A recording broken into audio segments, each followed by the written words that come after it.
kalau kita mempekerjakan robot lebih murah, Pak. Iya. Lebih setia. Tuh. Iya dong, Iya, lebih loyal lebih kan, loyal, ya. lebih disiplin, Disiplin. nggak pernah mengeluh gitu kan. Jadi pegawai itu kan enak, gajinya gede, kerjanya nyantai kan. Dari warung ke warung Iya. kerjanya ya.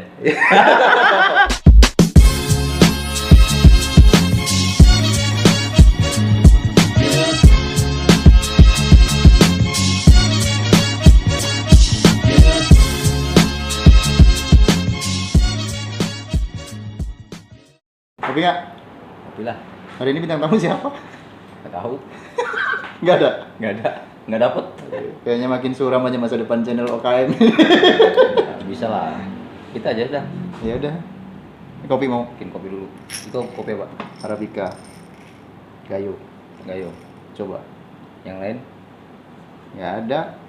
PPU nggak ada kopinya soalnya. Surem. Tapi minimal kita nggak jual kopi luar negeri lah. Oke lah. Gayo. Ya. Udah. Aceh kan? Aceh Gayo kan ya? Gayo dari mana? Ada Aceh. Gayo selain di Aceh? Nggak ada Gayo. Ya ada ya kan. Ya sudah, yuk. Kopi. Kopi. Oke. Jadi Ada. Kita bingung. Nggak dapat narasumber. nggak ada materi. Terus kita ngomongin apa sebenarnya ini? Nggak tahu juga. Semangat di awal doang kita bikin channel kayaknya. Gara-gara Akbar lagi. Iya. Ini aja deh tuh yang lagi rame tuh di media. Apa? Ini ada ratusan CPNS mengundurkan diri itu. CPNS yang baru Yang baru yang tahun ini, tahun 2021 pada mundur ya? ada sekitar 105 orang dari 3 instansi sih. Kementerian. Kementerian Perhubungan, Kementerian Luar Negeri, sama BIN malah juga ada. Padahal banyak yang ngantri jadi pegawai ya. Ya nggak ngerti. Itu kenapa sih alasan? Tahu? Alasannya sih sederhana sih. Apa? Gaji kayaknya sih pendapatan. Gaji terlalu kecil. Kata mereka tidak sesuai ekspektasi. Tapi kan bisa googling dong sebelumnya, cari tahu. Harusnya. Iya kan? Iya sih. Sama ini sih apa? Penempatan juga. Emang fenomena kayak gini tuh udah dari dulu atau gimana sih sebenarnya? PNS mundur tuh banyak kan sebenarnya. Banyak sebenarnya, cuman kan nggak terbolo up aja kayak sekarang. Ya kalau menurutku sih integritasnya yang udah ada lah. Ya, sebenarnya kalau saya sih ngelihatnya kalau itu bener ya nggak ada jiwa untuk mengabdi lah. Tapi ada sisi positifnya. Lebih baik dia mundur sebelum bertugas kan. Cuman ada juga yang mundurnya itu setelah penerbitan NIP. Nah itu kan masalah, Pak. Atau udah diangkat ya? Sudah. Artinya kan dia ini kalau emang udah tahu gitu ya ngapain daftar ya Ngapain gitu kan. daftar, Dia kan mending- menutup peluang bagi yang memang serius ingin mengabdikan diri kan. Ya, salah satunya itu. Kemudian proses pengajuan usulan CPNS ini kan prosesnya panjang, Pak. Ya, perencanaan, kemudian ini kan pengadaan ya kan. Ya kalau Pengadaan pengadaan. Oh, kategorinya pengadaan ya. Pengadaan pegawai negeri sipil. Jadi usulan formasi itu kan ada proses dari instansi ngajukan ke BKD. Dan itu butuh biaya. BKD ke BKN itu butuh biaya pasti. Pantas saja didenda katanya ya. Didenda, Yang mengundurkan diri ya. Variatif sih dari 35 juta sampai 100 juta. tergantung Di mana dia mundur. Kalau yang paling tinggi paling tinggi BIN. saat dia udah dikeluarkan SK baru mundur ya. Di BIN itu denda 100 juta itu kalau dia sudah mengikuti diklat intelijen dasar. Berarti artinya sudah banyak biaya yang lebih banyak lagi Lebih biaya banyak. yang negara keluarkan buat keluarkan. dia. Diklat itu kan nggak sedikit, Pak. Iya. Ini kan Iya. kontroversi sih sebenarnya kalau saya lihat. Saya sempat dengar juga kemarin. Sebagian masyarakat sih mendukung aja. Tapi ini ada juga sih jadi mematahkan stigma. Apa itu? Kalau dulu kan orang bilang jadi pegawai itu kan enak, gajinya gede, kerjanya nyantai. dari warung ke warung Iya. kerjanya ya. Warkop ya. Iya kan? Tapi dengan ini kan stigma itu terbantahkan dengan sendirinya bahwa oh ternyata gaji pegawai itu nggak sebanyak Nggak sebanyak yang dikira. dikira. Nah, iya kan?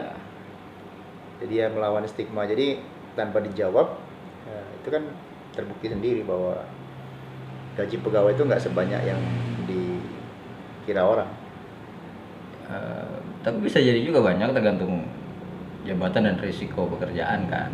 Harusnya idealnya kan seperti idealnya. itu.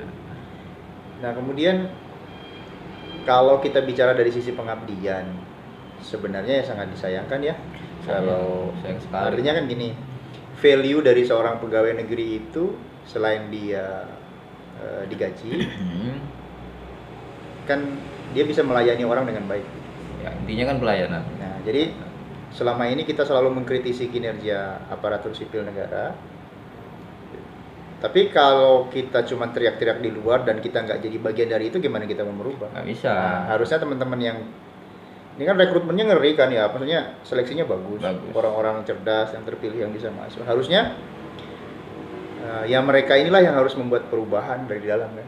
Seharusnya karena kan nggak bisa kita ngerubah sistem itu kalau kita nggak terjun ke dalam. Nah, makanya sebenarnya sangat disayangkan kalau mengeluhkan itu. Jadi bagi orang-orang yang ibaratnya selalu mengeluhkan kinerja pelayanan aparatur sipil negara, nah, harusnya dengan terpilihnya putra-putri terbaik bangsa ini, ya malah bagus, ada harapan memperbaiki birokrasi pelayanan kita. Itu kan komitmennya Menpan RB kan gitu juga. Iya, betul. Memperbaiki birokrasi.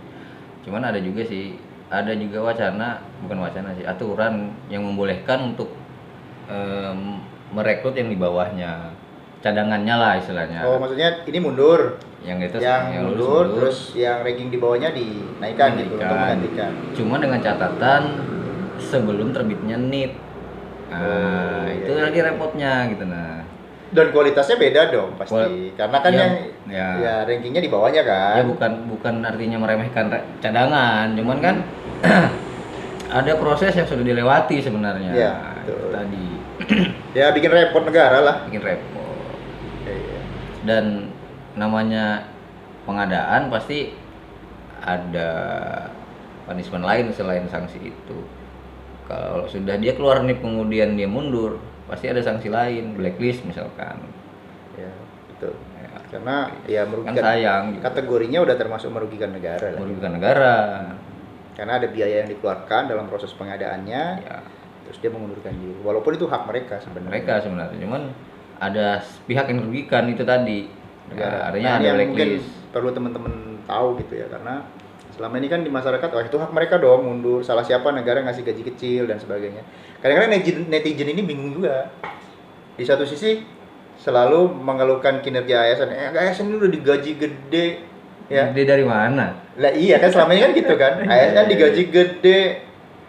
Tapi kan di sisi lain, ngapain sih negara, salah juga ngapain gaji ASN kecil kan? Ya. Bangsa kita ini mudah sekali ya. Terprovokasi Gitu, nggak punya pendirian kayaknya. Baca berita satu baris tapi udah Timbul merasa ya. paham Ya, gitu. Nah itu juga. Nah kemudian kalau kita ngeliat gini nih, kalau alasan yang lainnya adalah selain gaji, mungkin karena nggak siap penugasan di tempat yang jauh, atau daerah-daerah penugasannya itu tidak seperti yang dia bayangkan, dia harapkan gitu. Padahal kalau saya pengennya di tempat terpencil. Kenapa? Ada tunjangan lebih, Pak. Malah ada tunjangan penempatan daerah terpencil untuk terutama untuk dokter, guru. Nah iya, harusnya pokoknya tenaga kesehatan gitu. Harusnya kan bagus dong malah ya. Ya. Tadi itu kembali ke mental, Pak. Mental. Dan ada yang bilang sih kalau mau jadi PNS harus siap kecewa memang. Iya sih. Bener ya? Iya dong. Karena kan ini sistem besar ya. Sistem gede, organisasi besar. Nah ini juga nih, saya kemarin baca beritanya. Banyak yang bilang ini profesi ASN ini ke depan bakal habis, diganti oleh robot. Nggak mungkin lah. Kenapa nggak mungkin? Apa ya? Ya itu tadi, Pak. Kita ini pelayan masyarakat. Nah, kalau digantikan dengan robot itu oke, mungkin terlayani dengan robot, tapi rasanya nggak ada.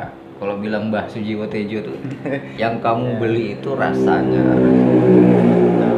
Apalagi ASN ini kadang-kadang juga penonton banyak yang nggak tahu nih. Dikira ASN itu cuman yang di kelurahan. Padahal kan ada guru, ada tenaga kesehatan. Masa kamu dokter bakal diganti robot? Nggak mungkin. Nggak mungkin kan. Nggak Guru mungkin.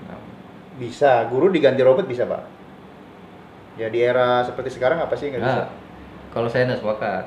Iya, maksudnya kalau kita bicaranya ngajar, iya. Mengajar iya, tapi itu mendidik yang itu yang susah. sepakat gitu. Jadi banyak yang bilang bisa kok guru diganti robot profesinya, iya. Tapi dia hanya bisa mengajar, mentransformasi ilmu bisa. Bisa. Tapi dia membentuk manusia, karena kan pendidikan itu kan mendesain manusia. Mendesain manusia. Ya, berarti rasa-rasanya ASN juga.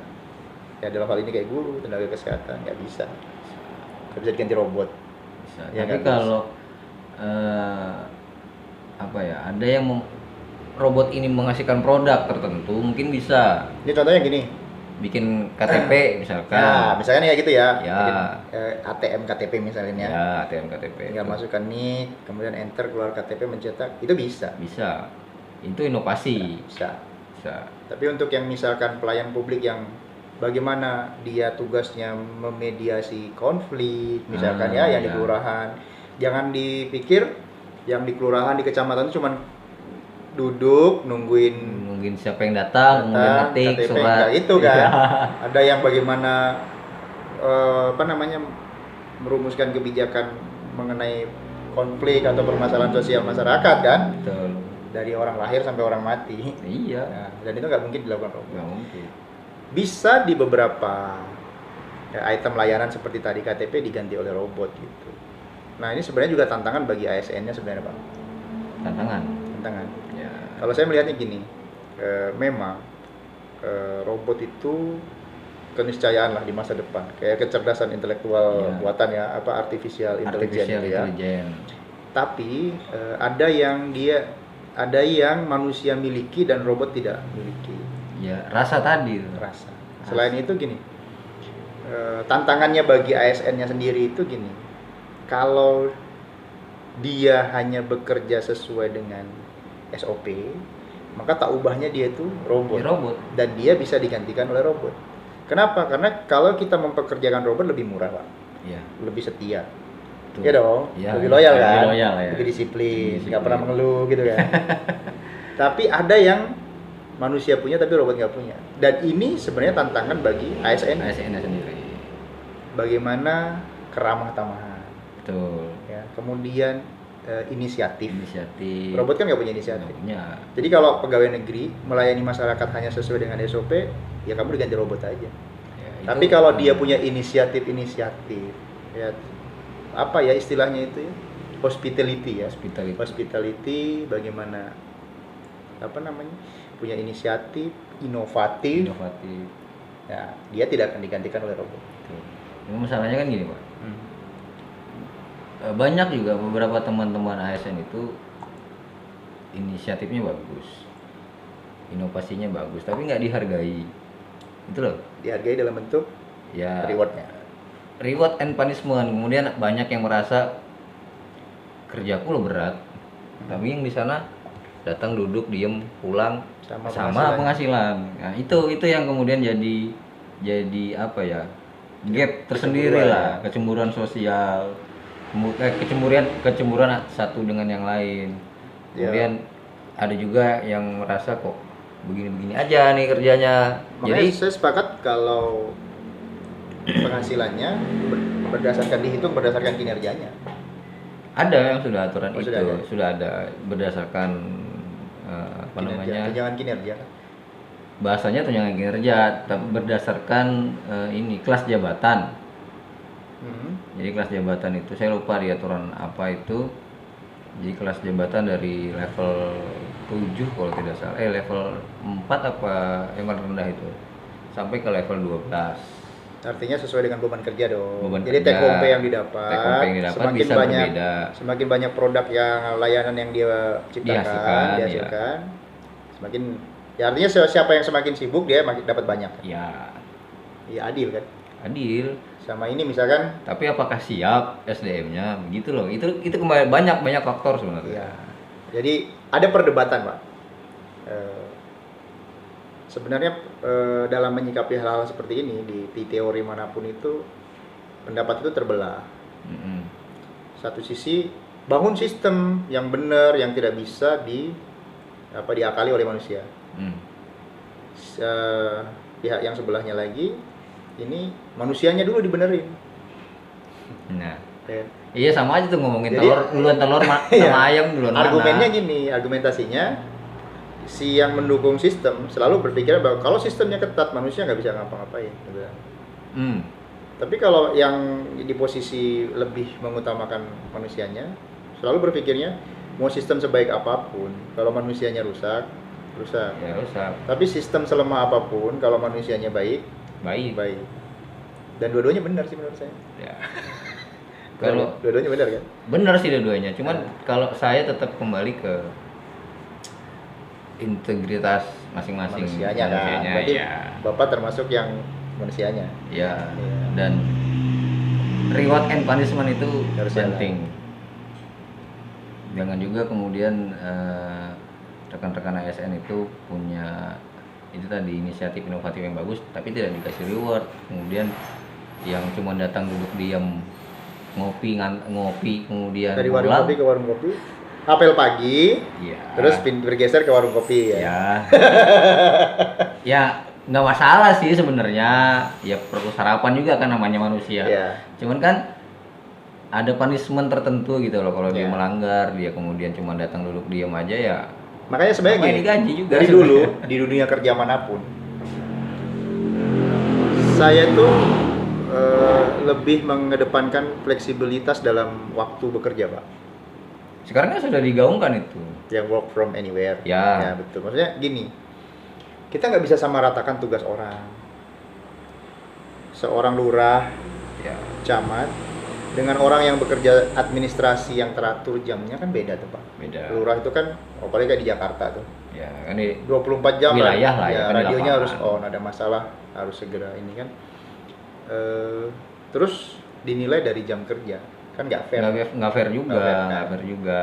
Jadi Kemudian, idealnya ya tadi itu berbasis kinerja dong indikator. ya, Ya nggak bisa disamaratakan. Apa gunanya apel pagi datang kemudian hilang, nanti apel sore datang lagi, terus datang terus lagi, hilang terus hilang lagi, pulang ulis. Ya itu. Ya masa mau dibikin seperti itu ya kan? Ganti robot aja lah. Ya, jadi menyikapi kembali ke tadi. Kalau menurut Pak Radit, kalau Pak Radit ada di posisi CPNS tadi itu, Mm-mm. mundur apa enggak? Udah Kenapa? maju terus Abdi ya. mengabdi, dan yang paling penting gitu ya apa ya, doa orang tua sebenarnya. Ada doa orang tua loh di situ, Pak. Kenapa itu? Itu ada doa orang tua, Pak, penting. Ini- Kalau kita ini sebentar. Iya. Ini biasanya perdebatan lewat jam 12 malam. Nggak apa-apa lah, Ya, sedikit lanjut. sedikit lah anunya kan, Iya. ilmu batin ya. Ya, enggak apa-apa. lah. Mumpung kopinya masih ada loh. Iya. Nah, seorang anak, ya anggaplah kita ini kan anak ya, Ya. mau kerja dimanapun, apalagi ini mau jadi pegawai, pasti ada doa orang tua nih. Kemudian kalau kita kemudian merasa nggak sesuai nih gajinya, nggak sesuai nih penempatannya, kita mengkhianati doa orang tua kita, Pak. Itu kalau menurut saya. Oke. Jadi nggak semata-mata semua dinilai dari besaran uang. Nggak bisa. Ada value lain. Kalau saya Ada tadi, juga. kalau saya lebih ke value lain tuh banyak. Dimanapun profesi kita, value-nya adalah bagaimana kita bisa berbuat baik untuk orang banyak. Ya, itu. Kalau misalkan teman-teman jadi CPNS diterima, terus mendapati kenyataan bahwa kok gajinya kecil, dunia kerjanya nggak sesuai dengan ekspektasi dia, banyak ketidaksesuaian yang menurut dia tidak sesuai. Ini anak fresh graduate nih, ya generasi Z. Ya, generasi Z lagi. Gen Z kan sekarang yang diterima nih rata-rata lahir tahun berapa sih? Ya 90-an. 90-an. Iya Ya, kan? 90-an. Masuk Gen Z atau? Iya kan, masuk Gen Z loh. Ini tahun 2000. Milenial ya? Milenial lah masih. Milenial sih ya. Cuman ya udah tergerus juga sih kan. Iya, Maksudnya, artinya maksudnya Kembali ke depan tadi, ke awal tadi, bahwa nggak semua itu diukur dari duit. Hidup itu loh menurut saya. Jadi ada value lain. Ya misalkan, nih kamu sekalian kerja, sekalian ngabdi, Ya. melayani masyarakat dengan baik. Kalau kamu selama ini mengeluhkan layanan yang buruk oleh ASN Tempo dulu, ya waktunya kamu memperbaiki dari dalam. Dari dalam. Gitu harusnya ya. Harusnya gitu. Jangan terus, wah duitnya dikit terus balik kanan. Ya, oke, kita hargai ya. Silakan itu masing-masing. Cuman ingat, itu tadi yang saya bilang, Ada 2 ibu. ada 2 orang tua di situ. Pak. Dan value-value lain. Iya. Nggak semata-mata uang. Iya. Oke lah. Mohon maaf hari ini kita nggak ada narasumber. Ya kami lagi jadi narasumbernya. Jadi ini beneran obrolan kopi Margono ya kan, kayak orang ngobrol di warung kopi. Ada Ya, kopinya masih. mudah-mudahan nanti ke depan kita dapat narasumber lah ya. Ya, mudah-mudahan. Dengan tema-tema yang lebih baik. Nah, Eh, Gen Z tuh bagus lah. Gen Z. Apanya kita bahas? Ini pasti nih, ini Bapak ini milenial atau Gen Z nih? Milenial lah ya. Dibilang milenial, ya dibilang yang Boomers. jadul juga ya. Ya kan sekarang gini deh. Milenial itu Pak lahir tahun 85 ke 2000 sekian. Saya lah di bawah lah. Berarti boomer ya. Ya kayak yang sekarang aja belum tahu belum tentu tahu hubungan antara kaset tape lagu-lagu itu loh, kaset tape, Kaset pita. kaset pita sama pensil. Hubungannya apa coba? Banyak yang nggak tahu Saya pasti. nggak tahu ya. Kalau saya tahu Pak. Jelas lah ya. Karena kita lahir di era-era itu ya kan, merasakan era-era analog dengan era-era Lompatan teknologi. Ya, Kita lompatan dapat dari yang teknologi. analog sampai yang analog sampai yang digital. Kita walaupun sekarang saya ngelihatnya teknologi lagi stuck nih. stuck. Lompatannya nggak Nggak. sejauh dari yang dulu kita analog ke digital. Yang ngerasain bagaimana Walkman ya. Walkman, serunya pakai Walkman dan kerennya pakai Walkman. Lagu-lagu apa sih? Silon Seven pasti. Saya lawat itu dengan tadi Berarti kelihatan umurnya. Silon Seven. Dewa 19, 19, Bumerang, Bumerang, Jamrud. Jamrud. Dan itu legend loh. Ya, Living legend kan. living legend. Oke, nanti kita ngobrol-ngobrol lagi ya. Dengan tema yang lebih seru. Dengan narasumber yang tentunya juga lebih seru. Tapi kalau nggak ada lagi ya kita lagi. Kita lagi ya pokoknya apa aja dah. Oke, ditunggu kritik dan sarannya teman-teman obrolan kopi Margono. Sampai jumpa.